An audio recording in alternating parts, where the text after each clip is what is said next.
नमस्ते गाइस, जय हिंद। कैसे हो आप लोग सब। आज हम लोग बात करेंगे कॉर्पोरेट लीड्स के बारे में। मेरे को अभी कुछ टाइम पहले एक वीडियो पे कमेंट आया था जो कि मैंने कॉर्पोरेट सेल्स के ऊपर बनाया था, जिसमें मेरे से ये पूछा गया था कि कॉर्पोरेट लीड्स हमें कैसे मिलनी चाहिए या हम लोग को कैसे कॉर्पोरेट लीड्स ढूंढनी है। तो ये वीडियो उन लोगों के लिए है जिन लोगों ने मेरे से कमेंट करके ये पूछा था कि कॉर्पोरेट लीड्स हमें कैसे मिले।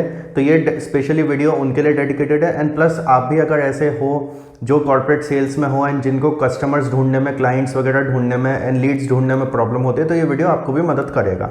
सबसे पहली बात, कॉर्पोरेट लीड्स होती क्या है। देखिए, कॉर्पोरेट लीड्स जो है वो बेसिकली ये होता है कि आपको एक रेफरेंस मिल जाता है कि हाँ, ये एक पर्टिकुलर कंपनी है जिससे हम अपना बिजनेस डीलिंग कर सकते हैं। आप मान लीजिए एयरटेल के कॉर्पोरेट कनेक्शंस सेल कर रहे हैं एंड आपके पास पैकेज है कि आपको 10,000 एम्प्लॉयज़ का या फिर 1,000 एम्प्लॉयज़ का या 5,000 एम्प्लॉयज़ का आप कनेक्शंस देना चाहते हैं। तो ये जो कुछ कंपनीज होती हैं जो आपकी पोटेंशियल कस्टमर्स बन सकती हैं, इनको हम कॉर्पोरेट लीड्स बोलते हैं। इनमें से जो कंपनीज कन्वर्ट हो जाएं उनके साथ आपकी डीलिंग हो जाती है, आपका सेल्स क्लोज हो जाती है। अब बात आती है कि आप कहाँ कहाँ कॉर्पोरेट लीड्स ढूंढ सकते हैं। देखिए, जो पहला तरीका है वो है नेटवर्किंग करने का। एंड इसके लिए सबसे बेस्ट चीज़ है कि आप लिंक्डइन पे रहें। देखिए, लिंक्डइन एक ऐसा सोशल मीडिया प्लेटफॉर्म है जहाँ पे कॉर्पोरेट कनेक्शंस बहुत सारे बनते हैं। आप जितने लोगों को वहाँ पे फॉलो करेंगे आपको उतनी ही लीड्स मिलने के चांसेस होंगे। जितने लोगों को आप वहाँ पे देखेंगे, कोई किसी कंपनी में, कोई किसी कंपनी में, कोई एचआर में, कोई सेल्स में, कोई कहीं है, कोई कहीं है, जितना आप वहाँ पे सर्च करेंगे, जितने आप वहाँ पे कनेक्शंस अपने बनाएंगे, उतना आपको उससे फ़ायदा हो सकता है। क्योंकि देखिए क्या है, अगर आपका लिंक्डइन पे अच्छा कनेक्शन है and you know people from different companies as well, MNCs हो गई, पीएसयूज हो गई या प्राइवेट कंपनीज हो गई, तो आप काफ़ी अच्छी तरीके से उनसे डीलिंग कर सकते हो कि भाई आपकी कंपनी में इस चीज़ इन चीज़ों की रिक्वायरमेंट है क्या, तो I am a person who is dealing in corporate sales, तो मैं आपकी मदद कर सकता हूँ एंड ऑल दैट। एंड जब कॉर्पोरेट लीड्स की बात आती है ना, तो देखिए कॉर्पोरेट वर्ल्ड एक ऐसी जगह है जहाँ पे ना मतलब सब इस तरीके से काम करते हैं कि हाँ, तू मेरा काम कर दे, मैं तेरा काम कर देता हूँ। फॉर एग्जाम्पल, मान लीजिए लिंक्डइन पे आपको कोई कनेक्शन मिलता है ना। अब वहाँ पे जैसे मान लीजिए आप मोबाइल फ़ोन की कंपनी है एंड आपको कॉर्पोरेट कस्टमर चाहिए जो कि आपसे 1,000, 2,000 या 3,000 मोबाइल फ़ोन्स ले लें। अब आप गए लिंक्डइन पे मान लीजिए कोई एक ऐसा बंदा है जो कि किसी दूसरी मोबाइल की कंपनी में काम कर रहा है या फिर किसी टेलीकॉम कंपनी में काम कर रहा है, जो चाहता है कि वो आपकी कंपनी में उसकी हायरिंग हो जाए या फिर जो जॉब ढूंढ रहा है। आप ये कर सकते हो, आप उसको कहो कि भाई ऐसा है, तू अपना सीवी मेरे को दे, मैं एचआर को फॉरवर्ड करवा दूंगा, तू मेरा प्रपोजल अपनी कंपनी में फॉरवर्ड करवा दे। ये जो चीज़ें होती हैं ना, गिव एंड टेक वाली होती हैं कि भाई उसने आपकी हेल्प करी, आप उसकी हेल्प कर रहे हो। अब लिंक्डइन के अलावा और कैसे आप नेटवर्किंग कर सकते हैं। देखिए, आपका जितना बड़ा सोशल ग्रुप होगा, जितना बड़ा आपका नेटवर्क होगा, उतना ज़्यादा आपका चांसेस होंगे कि आपको लीड्स मिल जाएंगी। ये केवल सोशल मीडिया पे ट्रू नहीं है, ये नॉर्मल लाइफ में भी ट्रू है। मेरे भी बहुत सारे ऐसे काम हैं जो मेरे हो जाते हैं जस्ट बिकॉज मेरा फ्रेंड सर्कल बड़ा होता है। अगर किसी का फ्रेंड सर्कल कम होता है, मैंने लिटरली देखा है ऐसे लोगों को कि उनका फ्रेंड सर्कल उतना है नहीं, उनको एक एक काम के लिए इधर उधर भागना पड़ता है।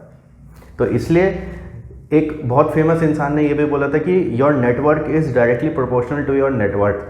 तो इसलिए आपका जो भी नेटवर्क है, चाहे सोशल मीडिया पे हो, चाहे आपकी सोशल लाइफ हो, वो जितना बड़ा होगा उतनी आपको ज़्यादा कॉर्पोरेट लीड्स मिलेंगी। दूसरा पॉइंट होता है डोर टू डोर सेलिंग। अब ये डोर टू डोर सेलिंग क्या होती है। मैं जब ग्रेजुएशन में था तो मैं जिस कंपनी में इंटर्नशिप कर रहा था, वहाँ पे जो आधार कार्ड्स उस टाइम पे नई नई चीज़ आई थी, तो हमें ये बोला गया था कि आप डिफरेंट ऑफिसेज में जाओ एंड आधार कार्ड्स वगैरह के जो फॉर्म हैं, जो रजिस्ट्रेशन फॉर्म है आधार कार्ड बनने के, आप उसको देकर आओ। एंड हमारे ऑफिस में कैंप लग रहा था इसका, आधार कार्ड का।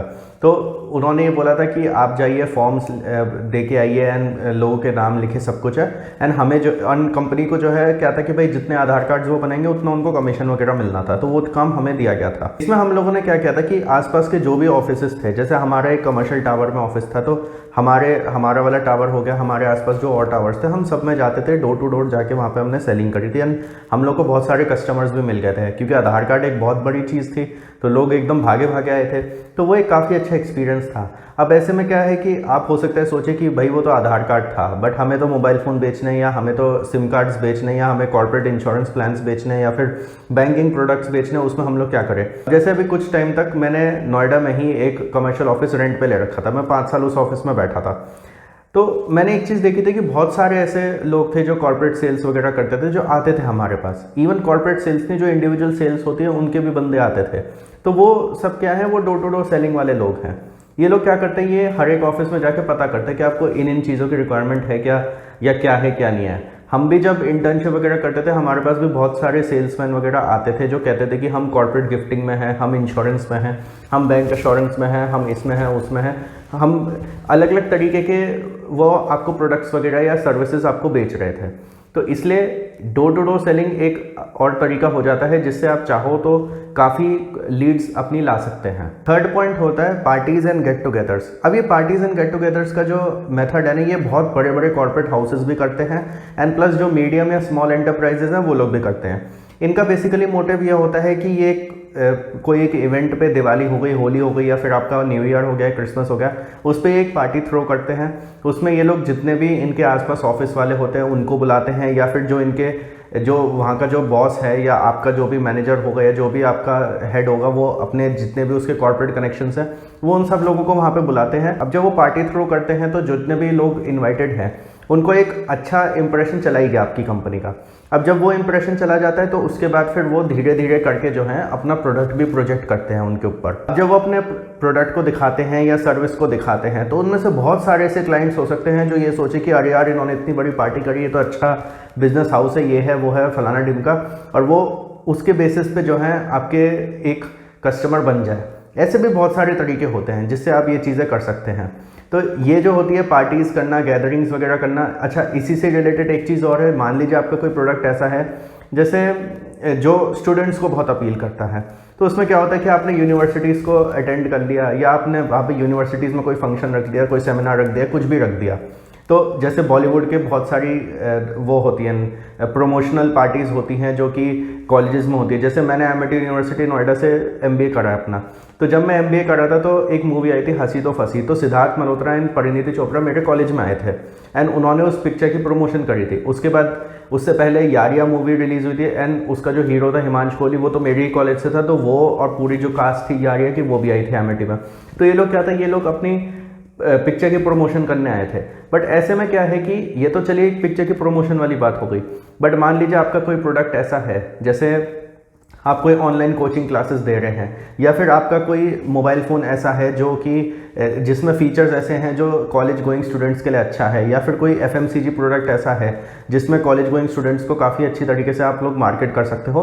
तो ऐसे में आप चाहो तो ये कर सकते हैं कि स्कूल एंड कॉलेजेस वगैरह में आप टाई अप करें, एंड वहाँ पे जो है कुछ इवेंट्स वगैरह ऑर्गेनाइज करें। जब आप ये इवेंट्स ऑर्गेनाइज करेंगे तो आपको काफ़ी अच्छे वहाँ पे लीड्स वगैरह मिल सकते हैं। मैंने जो आप लोग को एग्जांपल्स दिए हैं, ये स्कूल एंड कॉलेजेस वाले जो हो गए, ये तो यूजुअली ऐसे होते हैं कि भाई आपको स्टूडेंट्स को टारगेट करना है या फिर आपको मास ऑडियंस को टारगेट करना है, तो आप लोग यूनिवर्सिटीज़ में चले गए। बट अगर मान लीजिए आप कोई बुक सेल कर रहे हैं तो भी आपके लिए काफ़ी अच्छी एक अपॉर्चुनिटी है। जैसे फॉर एग्जांपल, आप मान लीजिए एक पब्लिशिंग हाउस में काम करते हैं, एंड आप लोग फिजिक्स केमिस्ट्री की बुक्स बना रहे हैं, मान लीजिए आप उसकी बुक्स वगैरह पब्लिश कर रहे हैं, एंड आप चाहते हैं कि फ़लाना फ़लाना स्कूल जो है वो हमारी बुक्स परचेज़ करे, हमारे बुक से ही बच्चों को पढ़ाए। तो आप क्या कर सकते हो कि भाई वहाँ पे टीचर्स से टाई अप कर लिया, वहाँ पे प्रिंसिपल से टाई अप कर लिया, उनके लिए आपने पार्टी थ्रू कर दी, या फिर उनके स्कूल में अच्छा बड़ा कैंप लगा दिया, या फिर एक वो होता है बुक फेयर लगा दिया, कुछ भी लगा दिया। ये जो कुछ इवेंट्स होते हैं ना, गैदरिंग्स हो गई, पार्टीज़ हो गई, ये सब चीज़ें काफ़ी मदद करती हैं आपको बहुत अच्छे अच्छे डील्स वगैरह लाने के लिए। सिमिलरली अगर आप लोग कंप्यूटर पेरिफेरल्स के बिजनेस में हैं, आप लोग स्कूल एंड कॉलेजेस में जाके मार्केटिंग कर सकते हैं। क्योंकि देखिए क्या है, स्कूल एंड कॉलेजेस में क्या है, आपको लैब्स होती हैं, आपको उसमें 100, 200, 300, 400 कंप्यूटर्स वगैरह चाहिए होते हैं, तो आप काफ़ी अच्छे तरीके से वहाँ पर मार्केटिंग कर सकते हो। फोर्थ पॉइंट होगा ईमेल मार्केटिंग। अब ईमेल मार्केटिंग का क्या मतलब है, देखिए जैसे कि नाम बता रहा है कि आपको ईमेल वगैरह भेजने हैं। अब मैं ये नहीं कहूँगा कि आप ट्विटर या इंस्टाग्राम पे कांटेक्ट करिए, क्योंकि सोशल मीडिया को कोई उतना फॉर्मल नहीं मानता जितना ईमेल को माना जाता है, एंड यहाँ पे आप लोग कॉर्पोरेट लीड्स के ऊपर काम कर रहे हैं। तो जब आपको कॉर्पोरेट लीड्स के ऊपर काम करना है तो आपको सोचना भी फिर कॉर्पोरेट के हिसाब से ही है। आपको फॉर्मल चीज़ें ही उसमें अडेप्ट करनी है। आपको करना कुछ नहीं है, आपको एक लिस्ट बनानी है कि कौन कौन से मेरे पोटेंशियल कस्टमर्स हो सकते हैं। To give you an example, अगर आप लोग कंप्यूटर पेरिफेरल्स बेच रहे हैं तो आपके लिटरली हर कंपनी आपकी कस्टमर है। Every company is your customer. आप चाहे हॉस्पिटल्स में मार्केटिंग करो, आप स्कूल्स में करो, आप कॉलेजेस में करो, आप आईटी कंपनीज में करो, या आप एफएमसीजी की कंपनी में करो, फाइनेंस की कंपनी में, इंश्योरेंस की कंपनी में, ऑटोमोबाइल कंपनी में, किसी भी कंपनी में आप करो, आपको बहुत आराम से जो है बहुत अच्छे अच्छे अपॉर्चुनिटीज़ मिल जाएंगी। ये कुछ प्रोडक्ट्स ऐसे होते हैं जो बहुत ज़्यादा कॉमन होते हैं। आपको करना कुछ नहीं, आपको लिस्ट बनानी है। लिस्ट बना के आप एक प्रॉपर प्रपोजल कैटलॉग, आपके जो भी प्रोडक्ट्स हैं सब कुछ बनाइए। एक प्रॉपर PDF फाइल आप बनाइए, प्रॉपर प्रेजेंटेशन आप बनाइए एंड उसको अपने पास रखिए एंड मेल्स करिए इन सब लोगों को। एंड जब भी आप मेल करें तो आप ये मत सोचना कि भाई सब्जेक्ट एक बना लेता हूँ, फाइल एक बना लेता हूँ, PDF एक बना लेता हूँ एंड उसको ही चिपका के सबको फॉरवर्ड कर देते हैं। नहीं, वो नहीं करना है। हो सकता है आपकी PDF सेम हो सकता है आपकी प्रेजेंटेशन सेम हो जिसमें आप अपने प्रोडक्ट्स के बारे में बता रहे हो, बट आपका जो बॉडी होता है, जो मैसेज का जो आपका बॉडी होता है, उसमें आपको जिस कंपनी को आप भेज रहे हो और जिस इंसान को आप भेज रहे हो, आपको उसको एड्रेस करते हुए उसके हिसाब से मेल आपको लिखनी है। जब आप लोग ऐसा मेल लिखेंगे तो अब मान के चलिए 100 मेल अगर आपने भेजी है तो कम से कम 10 लोगों का तो रिप्लाई आएगा ही। एंड जब 10 लोगों का रिप्लाई आएगा तो हो सकता है उसमें से 2 या 3 कस्टमर्स ऐसे हो जो आपके कन्वर्ट हो जाए।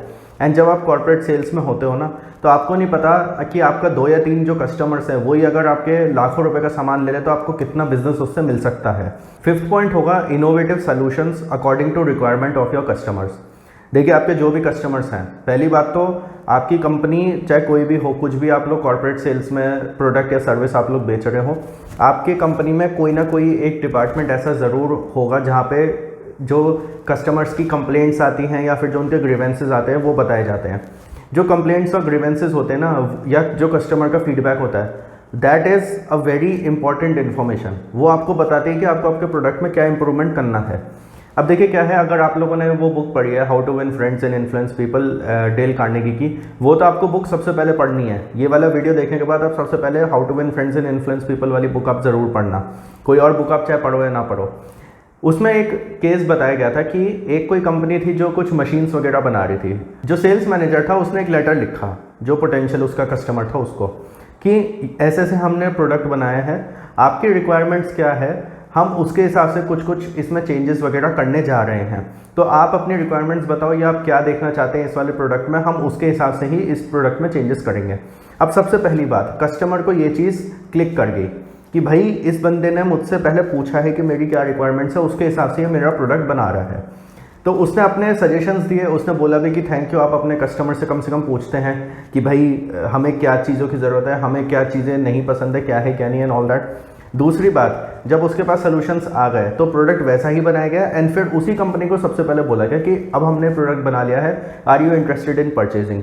एकदम वो ऑर्डर जो है वो कंपनी ने दे दिया एंड जो सेल्स मैनेजर था उसको पता था कि ये जो एक ट्रिक है ये काम कर जाती है, क्योंकि पहली बात तो उस कंपनी को पता था कि भाई हमसे पूछ के प्रोडक्ट बनाया गया है, हमारी जो रिक्वायरमेंट्स थी उन सब का ध्यान रखा गया है, हमें इन्वाइट किया गया कि भाई हम अपने सजेशंस दें।